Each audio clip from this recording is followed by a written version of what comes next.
Shalom Aleichem. A paz seja convosco, meus irmãos.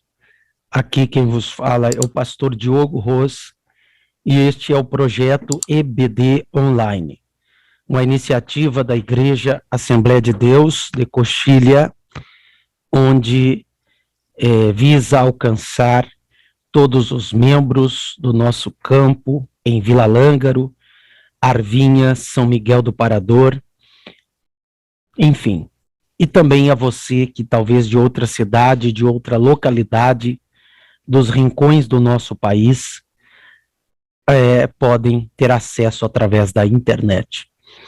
A lição de hoje é a de número 2, cujo título é Saulo de Tarso, o perseguidor. Então vamos adiante no texto áureo. Texto áureo é Saulo, respirando ainda ameaças e mortes contra os discípulos do Senhor, dirigiu-se ao sumo sacerdote. Verdade prática: a igreja é uma instituição divina que perdurará na terra até o arrebatamento, pois do contrário já teria acabado ao longo da história. Vamos para a leitura bíblica em classe, em Atos capítulo 8, versículo 1. E também Saulo consentiu na morte dele, Estevão, e fez-se naquele dia uma grande perseguição contra a igreja que estava em Jerusalém. E todos foram dispersos pelas terras da Judeia e da Samaria, exceto os apóstolos. E uns varões piedosos foram enterrar Estevão e fizeram sobre ele grande pranto. E Saulo assolava a igreja, entrando pelas casas e arrastando homens e mulheres, os encerrava na prisão. Atos 22. Perseguia este caminho até a morte, prendendo e metendo em prisões tanto homens como mulheres. Como também o sumo sacerdote me é testemunha, e todo o conselho dos anciões. E recebendo destes cartas para os irmãos, fui a Damasco, para trazer manietados para Jerusalém aqueles que ali estivessem, a fim de que fossem castigados. Atos 26. Bem tinha eu imaginado que contra o nome de Jesus o Nazareno devia eu praticar muitos atos, o que também fiz em Jerusalém. E havendo recebido o poder dos principais dos sacerdotes, encerrei muitos dos santos nas prisões, e quando os matavam, eu dava o meu voto contra eles. E castigando-os muitas vezes por todas as sinagogas, os obriguei a blasfemar, e enfurecido demasiadamente contra eles, até nas cidades estranhas os persegui. Muito bem, vamos para o comentário. A história da expansão da igreja no livro de Atos mostra um fariseu zeloso, Saulo de Tarso. Este tinha prestígio religioso e cultural entre os judeus.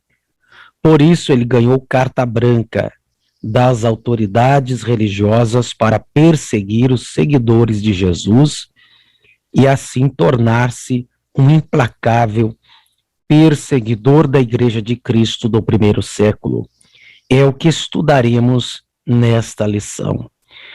Percebemos, pois, que Paulo, então, ele tinha prestígio religioso entre os judeus. Este homem não era qualquer um. Já tratamos na lição passada de que Paulo era um homem realmente que buscava a Deus, ainda no seu zelo, ainda, digamos assim, dentro da cultura e da religião judaica, evidentemente, tá? Mas este Paulo, agora, ele se torna um homem perseguidor da igreja, um homem que realmente fazia todos os esforços para meter na prisão aqueles que se levantavam contra a doutrina da fé judaica, porque eles entendiam que a vida cristã, ela era uma seita, era uma heresia, pensavam os judeus, evidentemente. Todavia, sabemos nós que se tratava o evangelho a melhor proposta de Deus para a humanidade. Também faz o evangelho. Vamos adiante aqui na nossa introdução. Saulo de Tarso, perseguidor implacável. Saulo se descreve como blasfemo, perseguidor e opressor, em 1 Timóteo 1:13. Como um fariseu fanático, Saulo tinha a convicção de que seu papel era destruir a fé cristã, matando e prendendo os seguidores de Jesus. Sua postura arrogante o fazia ser truculento, usando grande violência contra pessoas simples, homens e mulheres, sem qualquer compaixão. Ele acreditava piamente que com esse comportamento estava agradando a Deus. Apoiado pela casta sacerdotal que odiava o nome de Jesus, Saulo usava dos meios legais para atacar os cristãos. Por causa de sua truculência, os seguidores de Jesus tiveram que fugir para outras cidades. O perseguidor respirava ameaças e morte contra os discípulos de Jesus, Atos 9 e versículo 1. E por isso não havia problemas em prender e arrastar presos para Jerusalém os que professavam o nome do Nazareno. Então percebemos que o apóstolo Paulo, ele tinha todo o apoio da casta religiosa judaica, sacerdotal, daqueles dias, porque tendo ele prestígio entre os judeus, Paulo foi então um instrumento para atacar os primeiros cristãos. Ele respirava ameaças e mortes. Então percebemos aqui na palavra respirava ameaças e mortes. Sabemos que Paulo, ele perseguia de forma veementemente, com muita veemência. Ele fazia com que muitos cristãos fossem acachapados, fossem barrados na propagação do evangelho, porque a perseguição era ferrenha. E Paulo tinha carta, ele tinha apoio jurídico daquela época, porque como o Estado hebreu judeu não era laico, então a religião oficial era o judaísmo. Então a casta sacerdotal perseguia e Paulo era o instrumento para tal coisa. As ameaças de Saulo de Tarso. A expressão respirando ameaças e mortes descreve Saulo de maneira figurada, como uma fera selvagem que ameaçava sua presa. No texto de Atos 9:21, o perseguidor era visto como um exterminador, pois conduzia os cristãos às prisões, além de permitir que fossem açoitados. Ele não poupava ninguém que seguisse a doutrina de Cristo. Interessante, né? Como um homem que se tornou um fenômeno na propagação do evangelho, antes ele respirava ameaças e mortes. Quem tanto ameaçou o evangelho se tornou o maior propagador depois de Jesus. Mas entre os gentios, Paulo até foi superior de forma humana, me refiro, porque Jesus pregou mais entre as cercanias de Israel, Não deu tempo, né? Jesus não podia fazer tudo, né? Ele tinha uma missão, fez muito bem, foi assunto ao céu, mas a propagação do evangelho para o mundo se deu através dos pregadores, dos seus apóstolos, e ninguém fez isso com tanta maestria quanto Paulo. Isso aqui é uma nota que devemos colocar. Então, meus amados, vamos adiante aqui no subtópico 3. Por que Saulo perseguia os cristãos? Os motivos que levaram Saulo a se tornar um perseguidor inclemente contra os seguidores de Cristo eram o zelo destrutivo pela Torá e o suposto fato religioso de que Jesus talvez fosse um blasfemo. Para Saulo, o anúncio de que um crucificado pudesse ser o Messias prometido pelos profetas do Antigo Testamento era um escândalo. Ora, quem fosse suspenso no madeiro cruz, de acordo com a lei, estava sob a maldição divina, segundo Deuteronômio 21, 23. Por isso, nosso Senhor não passava de um blasfemo para Saulo. Mais tarde, por ocasião de sua conversão, ele descobre que Cristo assumiu a maldição da lei e, por isso, nos livrou dessa maldição. Olha que coisa linda, Jesus pegou esta maldição. Mas antes, então, Paulo, ele perseguia porque entendia que Jesus era um herege.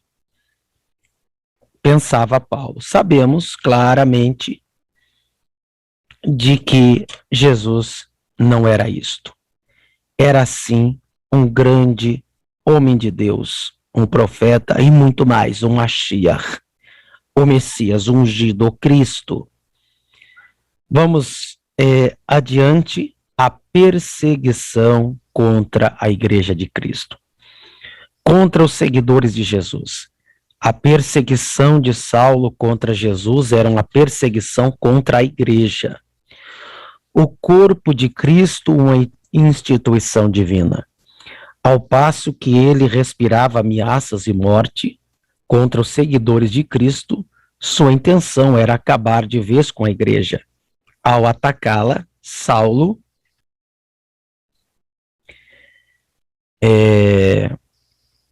atingiu as pessoas que representavam Cristo, dentre as quais havia um homem arguto, defensor do nome de Jesus e cheio do Espírito Santo, cujo nome era Estevão. Então percebemos que Paulo foi nessa perseguição, no afã de tentar amordaçar a boca dos evangelistas, dos perseguidores, ou melhor, dos pregadores. Paulo perseguiu de tal maneira a ponto de atacar o corpo de Cristo, a Igreja, calando a voz de um dos seus principais pregadores, Estevão. Então, veja o tamanho ataque que Paulo, antes da sua conversão, fizera ao Evangelho. Saulo de Tarso e Estevão. Se por um lado, Saulo era um erudito que chamava atenção, devido à sua cultura judaica, greco-romana e autoridade na Torá, Estevão era um erudito do judaísmo, com a grande capacidade do espírito para confrontar ideias contrárias aos ensinos de Jesus. O primeiro mártir da igreja era um homem cheio do Espírito Santo, conhecedor profundo da história de seu povo e da teologia judaica. Por isso, quando apontava para Jesus Cristo no clímax da revelação redentora para o mundo, o fazia com autoridade. O discurso inflamado de Saulo e respaldo pelos oponentes, os seguidores de Jesus, deparou-se com outro discurso, mas este proveniente da sabedoria do Espírito, Atos 6 e 10, essa autoridade espiritual de Estevão atraiu a ira dos inimigos de Cristo. Por isso, com o pleno consentimento de Saulo, eles o apedrejaram até a morte. Mas, se por um lado eles mataram Estevão, por outro lado, potencializaram a mensagem do primeiro mártir da igreja. Eles tentaram acachapar, amordaçar a pregação do evangelho matando Estevão. Só que foi um tiro no pé, porque ao matar Estevão, estavam reduplicando a mensagem do evangelho, que cresceu todavia depois da morte de Estevão. Não deu certo, porque jamais a mente carnal vencerá o poder do Espírito Santo, o poder do Ruach HaKodesh, o poder do divino, o poder da vontade do soberano nosso Elohim. Então, meus amados, não adianta você calar o evangelho. O evangelho ninguém cala. Quanto mais se persegue a igreja, mais ela cresce. Quanto mais calam os pregadores, mais a igreja ora e mais avivamento e evangelização acontecerá. Uma intolerância religiosa e política contra a igreja atual. A igreja atual continua a despertar fúrias de certas autoridades políticas e religiosas que não aceitam a mensagem de liberdade e vida que o evangelho proporciona. Nossos irmãos que servem a Deus em países políticos e religiosamente fechados para o evangelho continuam a pagar com a própria vida a fidelidade à mensagem de Cristo. Oremos pela igreja perseguida. É uma grande verdade. A intolerância ao evangelho em países que são de cunho fanático, países de extremismo religioso, ainda hoje líderes acabam sendo mortos. Oremos, sabendo nós que está previsto pelo Apocalipse, e, por causa da vinda do anticristo e de toda a sua plataforma de governo, e também religioso, o evangelho teria dificuldade de entrar em determinados países.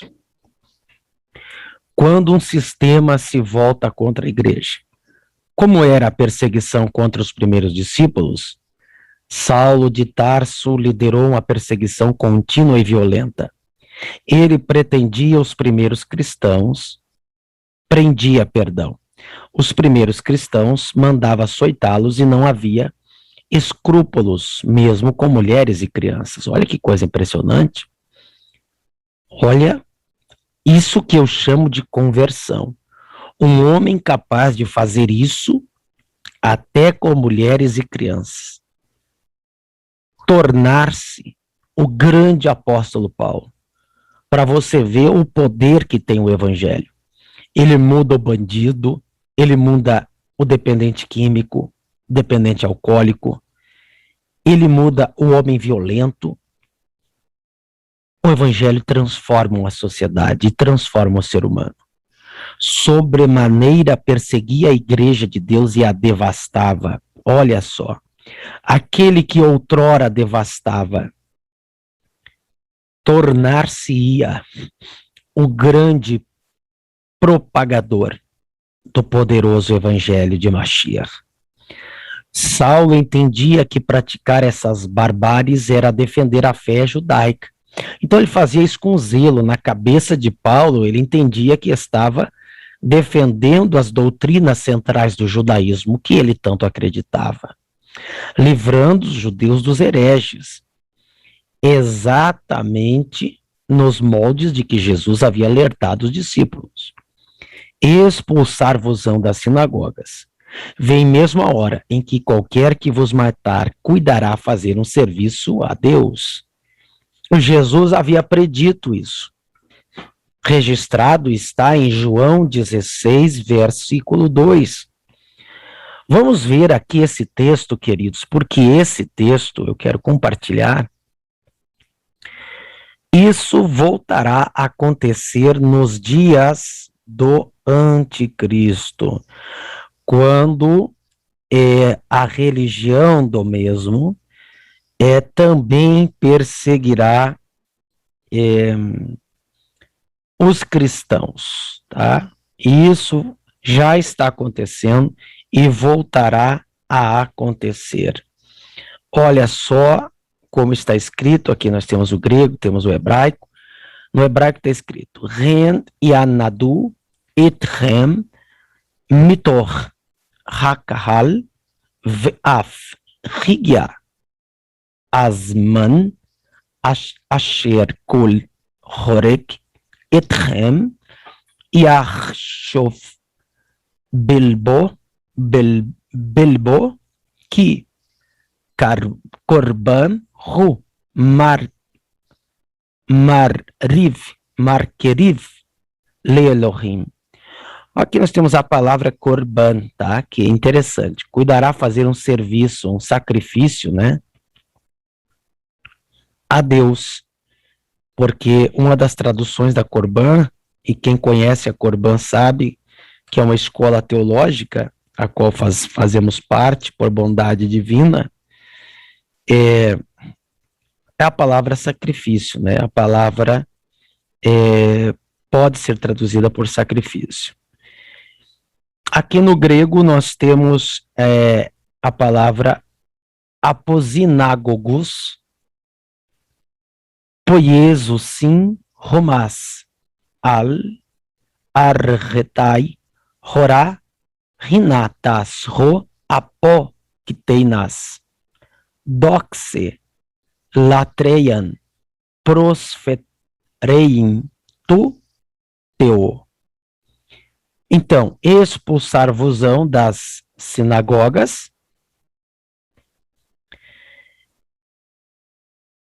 E aqui nós temos, e vem a hora em que aquele que vos matar julgará tributar latreia. Aqui nós temos a palavra latreian, ou seja, culto, latreia a Deus. Que coisa terrível. Que coisa terrível. Isso voltará a acontecer nos dias do anticristo. E já está acontecendo porque a religião dele já está matando pessoas que não são adeptas da sua crença. Quem me acompanha aí nos cursos de escatologia que eu faço através aí nas igrejas, sabem do que eu estou falando. Tá? Então vamos adiante, queridos. Perseguição, tortura e método. Parece exagero afirmar que Saulo de Tarso torturava os primeiros cristãos, mas é o que ele mesmo declara em seu testemunho pós-conversão. Além de castigá-los fisicamente, ele empregava a tortura psicológica para induzi-los a blasfemarem. Entretanto, apesar da violência empregada com açoites, prisões, tortura psicológica, apedrejamento e mortes, muitos dos discípulos fiéis a Cristo não negaram o nome de Jesus. Interessante, não negaram o nome de Jesus. Debaixo de prisões, açoites, perseguição, eles se mantiveram fiéis. É bem difícil pedir isso, né? Mas hoje, difícil, digo, pedir para alguém ser fiel debaixo de açoite, prisão, tortura, hoje quase não temos. São raros locais no globo terrestre que tamanha perseguição ainda acontece. Mas hoje, por muito menos, pessoas estão negando Jesus. É uma vergonha diante dos primeiros discípulos que tanto sofreram pela causa do Mestre. Perseguição aos pentecostais. No início do movimento pentecostal no Brasil, nossos pioneiros sofreram toda a sorte de perseguição e violência. Muitos deles sofreram agressões físicas e psicológicas. Tudo isso porque pregavam a doutrina que a religião oficial não aceitava. O que dizer de Daniel Berg e Gunnar Wingren, os primeiros pastores dos primórdios da Assembleia de Deus no Brasil, e tantos outros irmãos perseguidos nesses rincões brasileiros? Ao olhar para o passado, devemos enxergar, que acho que está faltando um N, enxergar o presente e conscientizar-se de que a obra pentecostal custou alto preço. Verdade, queridos, quantas cidades aqui do Rio Grande do Sul, pregadores foram apedrejados nas igrejas, quanto tipo de perseguição. Mas hoje ainda existe, né? Mas ainda, todavia, temos uma liberdade para pregarmos o Evangelho. Conclusão: se a igreja fosse uma mera organização humana, já teria acabado, é verdade. Mas é uma instituição divina, edificada pelo próprio Cristo, e por isso a igreja subsiste ao longo dos séculos e continuará a subsistir até a vinda gloriosa de Jesus para arrebatá-la. A igreja é de Jesus. Ninguém para a igreja, porque a igreja, ela nasceu debaixo de um grande sacrifício, do alto preço do Senhor Jesus. E a igreja, ela é monitorada, abençoada, potencializada pelo poder do Espírito Santo. E com este poder pregamos e Deus nos respalda.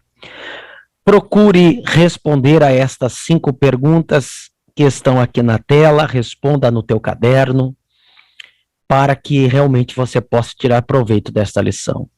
Obrigado por ter você até aqui nesta lição, e eu te convido para a próxima, a conversão de Saulo de Tarso. Este homem que tanto perseguiu, agora irá se converter e vai se transformar nesse grande e poderoso apóstolo. Deus abençoe a sua vida, obrigado por ficar até aqui conosco. Deus lhe abençoe em nome do Senhor Jesus. Muito obrigado, fique na paz do nosso Deus.